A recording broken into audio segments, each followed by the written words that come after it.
In a rapidly expanding omniverse of sci-fi content, two Terrans try to make sense of it all. From the latest to the greatest to the most thought-provoking science fiction content on the screen, we bring you Crowded Space Podcast. All right, so we're at episode 32, Total Frequency, Strange New Worlds Season 2 on Paramount+. I'm your host, Eric. And I'm your other host, Jared. Well, here we are again. We're going to be talking about our favorite. It's awesome. hands down my favorite thing. I'm speechless. It's my favorite live action. It's my favorite show. That's on, yeah. This year. Yeah. Do you want to give a little dippity-do, or you want to jump right into the high notes? Yeah, I'll try to do a recap. A quick here. one. So, recap of Season 2 of Strange New Worlds is something that's not actually very easy to do because they're all over the place, but in a good way, right? They as story builders. So in episode 2, right, we've got our court drama. Yep. With number 1 and her eugenics. Yes. And then we go into tomorrow, where essentially we have Leon traveling back in time to save one of the weaker ones. Save the timeline. Yeah. Among the Lotus Eaters were essentially the radiations causing memory loss and personality loss. Right. Charades, where good old Spock, due to a alien mishap, right? has his Vulcan DNA removed. He's so good. Lost. He's so good. Oh, Ethan Such Peck's, a great actor. Yeah. Just perfect. I thought Zachary Quinn or whatever was top notch. Me too. But this guy just he just knocks it out of the park. Lost in translation, essentially, where Uhura is hearing the strange sound that essentially leads her to find a new form of life that they were destroying while they were mining. Then, of course, the crossover episode, Those Old Scientists, Under the Cloak of War, where we get a little glimpse of PTSD. I love that one. Subspace Rhapsody, where your favorite crews led to sing. And then finally, we get the Gorn encounter again, and I'm so mad about the episode hegemony. So, but suffice it to say, Strange New World Season 2 continues on with character development, canon development, canon development, as well as being episodic and kind of again doing what Good Trek does, and take a hard look at some of the issues that we are dealing with today. Absolutely, especially the second episode.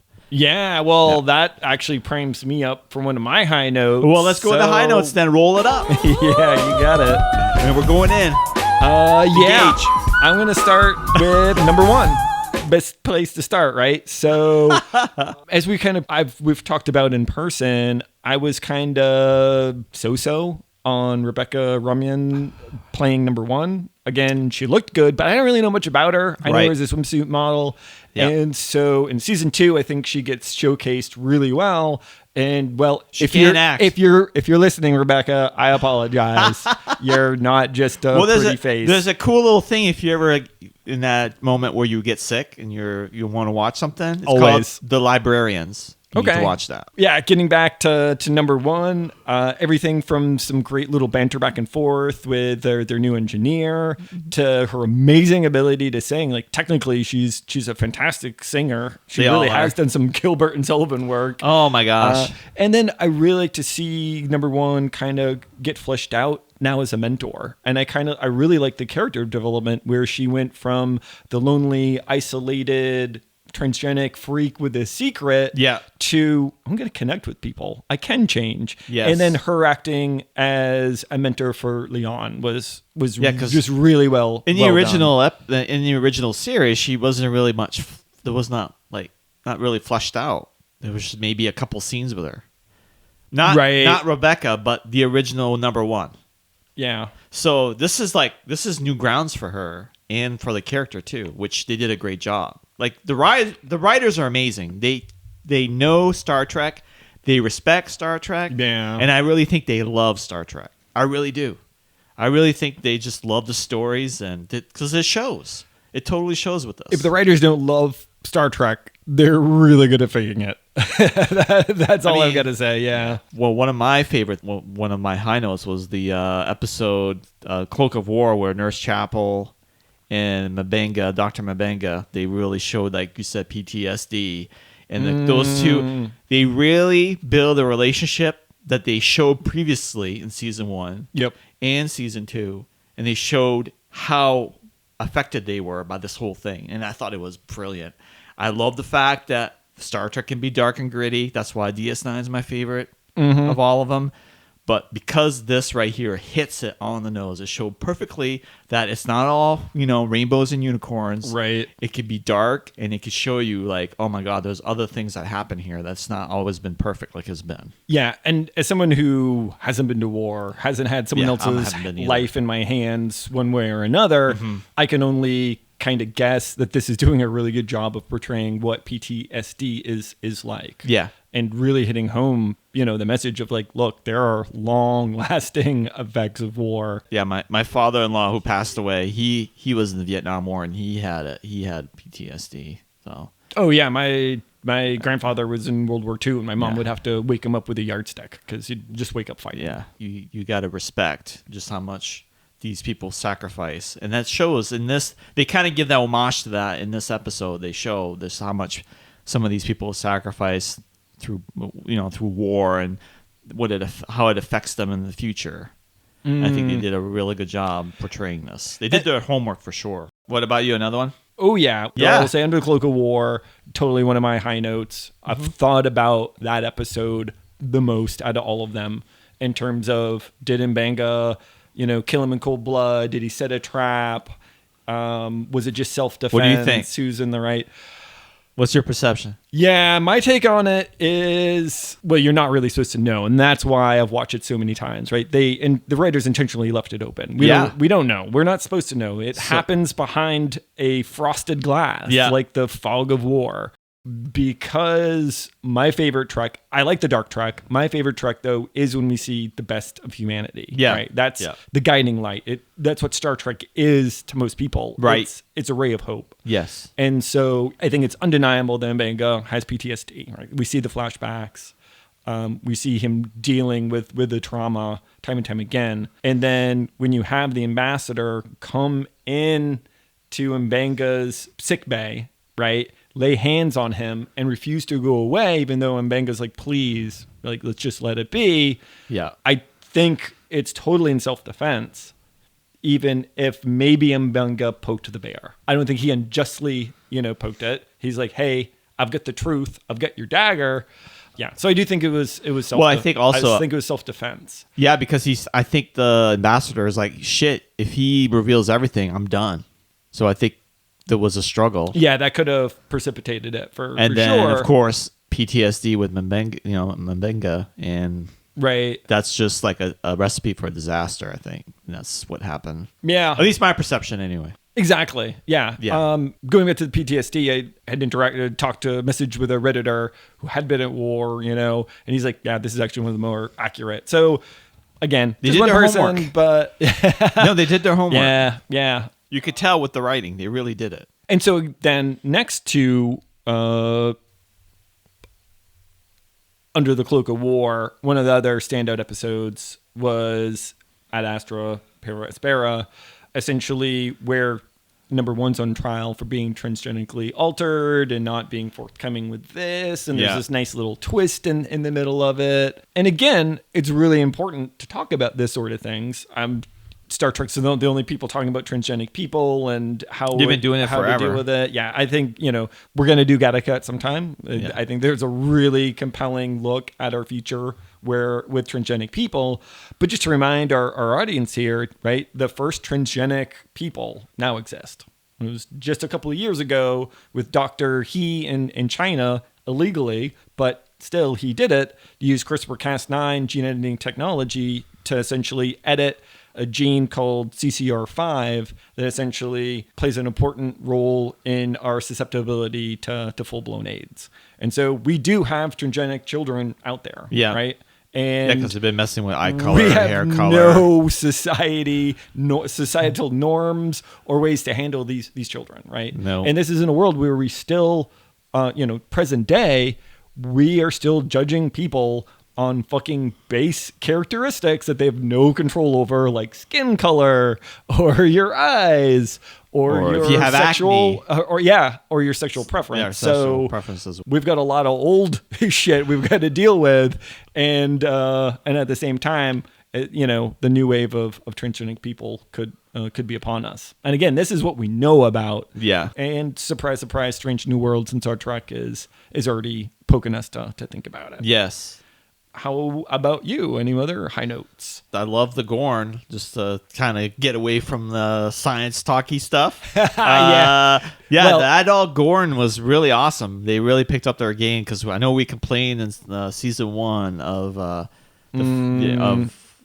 Strange New Worlds about how the Gorn kind of look like choppy and really bad CGI, and kind of like the aliens from I thought Xenoform. I thought the CGI was okay. I just didn't like what they were going for. But when they did the adults, like when the Gorn was playing with the computer trying to get in, Gorn trying to hack the system. Awesome. So Awesome. my high notes verbatim: Gorn in a spacesuit. Yes, perfect. And then that perfect fight, example. the fight around it, Nurse Chapel and Spock again, which I'm loving that relationship. Will they? Won't they? Thing. You have to have that in Trek, because I feel like they've had that in multiple. Different will areas. they, won't they? Like, I'm thinking with like Bashir and Dax. Yeah. Next Generation, Riker and Deanna, Picard and Crusher. So yeah. So that's I love that, building that relationship, because it makes you invest in the characters, and that's what you have to do when you have good writing. Your people feel emotionally attached to some of these characters. Oh, you can say that again. And we really do. In this particular genre right now with the Star Trek, Strange New Worlds, I am emotionally invested in all the characters. Yeah. I am. When does that happen? I haven't had that. They're all also like ridiculously attractive. Yeah, like, when we had a cast, we're just like everyone's that attractive. Before before COVID is the last time I've had someone that was invested in. So wow. So I got 2 left. Okay, you want to shoot them off? And then I'll go with my last one. Okay, yeah. Well, you can rapid fire. Status report. So the opening song, essentially, to Subspace Rhapsody. Brilliant. I've listened to that a bazillion times. Brilliant writing. Yeah. Brilliant. I mean, the whole episode is fantastic. Start I want to to see end. a musical. And we'll go see it. But yep. And we will review it if that happens. We will review it for sure. All this science fiction on the screen or stage. That's awesome. And then going back to those old scientists, get it? TOS. See what they did there? I see that. So that Oh, God. he's like, how did I not get that? Yeah, and so 2 silly little scenes from there, and again the whole crossover so well done. Oh yeah, we forgot to mention that crossover was awesome. And so out of that, Lower Decks, that Boimler went for Pike's Halloween. Because I did too. I get it, Boimler. I get it. I didn't have got to. a man crush going on. I didn't need to do my jawline up as much as Boimler did, but your hair's not as white as his though. Yeah, give me a year or two. Give me a year or two. And then along the same lines, Boimler getting on the saddle in the ready room, and then he goes Riker as he swings a leg over. Completely unscripted. Mad props to Frakes for the entire episode. He directed it. It was his first time at brilliant, comedy. Man. It landed. Quaid saying Riker as he did that was completely ad-libbed, and apparently Frakes' wife was there on set and laughed so hard they had to redo the take. Yeah, and if you don't know what the Riker maneuver is, listeners, well, that's what Google is for. Yep. All right, let's hear your last high notes. Montgomery Scotty. Oh! I got you, man. Such I got your back, brother. Yep.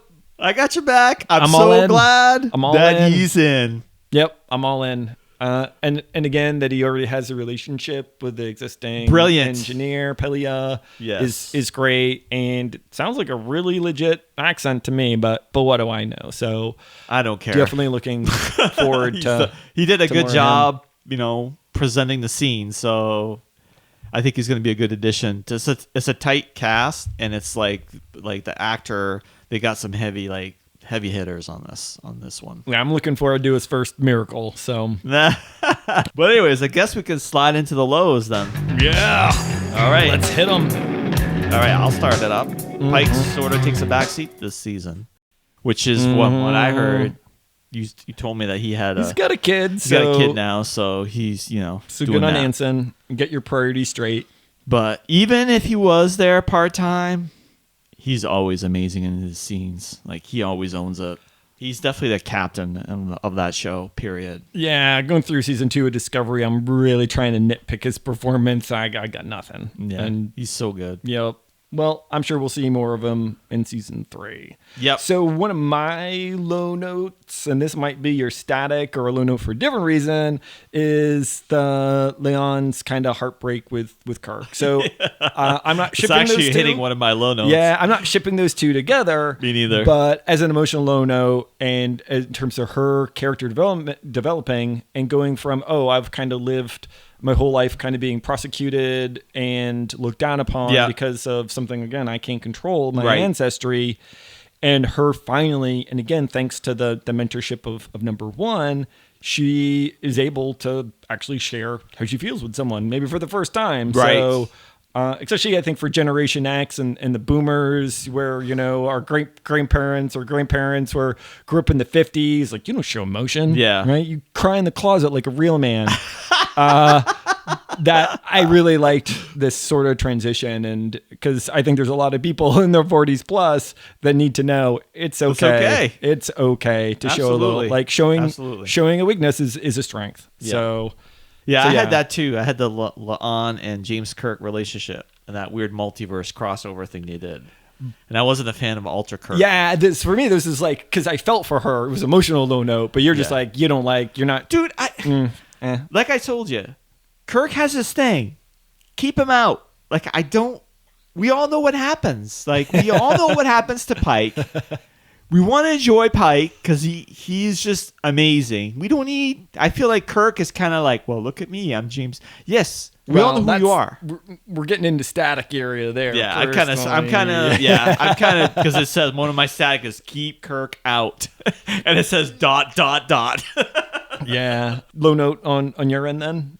Yes, definitely. The whole relationship with them. I mean, I agree with you on character development wise. It was good for her. Like, it really helped her hash, the whole thing out with the Khan thing. But to me, with Kirk, it's like, well, I guess if they had to put him somewhere, that probably is the best place to put him, if I want to be positive about it. But on the negative end, I've grown up with Kirk, and I don't want to see much Kirk. And I'm not a fan of the actor they picked. I'm just not a fan of it. Okay, I'm completely fine with him, but at any rate, we'll circle back again. You got some more low notes. The chief engineer seemed a little like not part of the thing. She had a few parts, but she wasn't like fully on into the crew integration. Oh yeah, that's true. Yeah. I feel like there should have been a little bit more of her in little bits. I think they could have put her here and there, but still. I will be interested to see, especially now that Scotty is on the scene, are they going to give her and maybe him kind of an episode? Yeah, I think that's due. And then Scotty's the main engineer now. Yeah. But that's just me. Yeah. But what are you going to do with Mbenga? Like, I don't want him to go either. I know Bones is coming, but I don't want Bones right away. I can see a demotion coming Mbenga's way after, it's like, it was self-defense, but you did kind of kill an ambassador in the med bay. Like, we got to slap your wrist a little bit there. Maybe that's what will happen. So, one of my low notes, again, I'm going for an emotional low note with Boimler completely spoiling the Spock and Chapel relationship. Using his knowledge of the future and his historical knowledge of Spock to be like, you're not mentioned at all. Like, Boimler! You screwed it up again. Like a kindergartner playing with the timeline or something. So, and again, the look on her face of she's just realizing that she's just kind of she's not even a footnote in this man's life at kind of the peak of their relationship as they're getting the hot part of the relationship as they're starting to get to know each other. Yes. And so I'm holding their failed relationship completely. It's his fault. Which is kind of cool because, again, it's canon. It's like a canon thing. You know what I mean? it's building canon because in the canon, Spock doesn't really. You don't hear any much about Nurse Chapel or anything, right? Canon in the original series. Yeah. I mean, there is a scene where she in TOS where she confesses her love for him, and he's cold and emotional. So I kind of like where they're going with. Again, I'm not. I'm pretty happy with whatever ships they want to do. Just I'm open-minded. I'm not totally into like, oh, it's gotta follow the timeline of Star Trek. Blah blah blah blah. No, I don't care. I'm entertained right now. So I know what's gonna happen to Pike, but I'm just oblivious right now. I'm blissfully oblivious. Like that, blissfully oblivious. Yeah. Any more? I'm done. Oh yeah, my last one is Zombie Hammer. Oh yeah, I'm kind of glad that they brought him back. There's somebody back. As Uhura is kind of exploring her, yeah, because she's her still holding on to that, and her new family and all that. But I just don't like. He's dead. Again, there's a way to do that. Season. There's a way to do that. There's no good reason for a jump scare. And all I can think of is like, well, we're bringing Hammer back anyways. We might as well dump some zombie blood in you and do a couple jumps. Yeah, it just felt completely unnecessary. And I'm not a big fan of jump scares anyways. Like even if I'm watching horror, I'm not a big fan of jump scares. It's a cheap trick as far as I'm concerned. So, well, now that we're into full-on gripe mode. I don't know if I can. I don't have much for static, dude. Oh yeah, you do. We'll start on Kirk. You don't like the actor. No, keep him out. Keep him out. Yeah, I can only assume he's like signed a contract to do. Just put him up like we're talking to him. His brother is talking to him. All right, enough of Kirk. Next, let's move on. Yeah.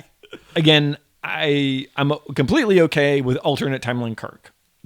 Kirk. Alternate timeline Kirk. That's what I call him, Alta Kirk. Yeah, or Conless Kirk is one of them. But yeah, I'm totally fine with that.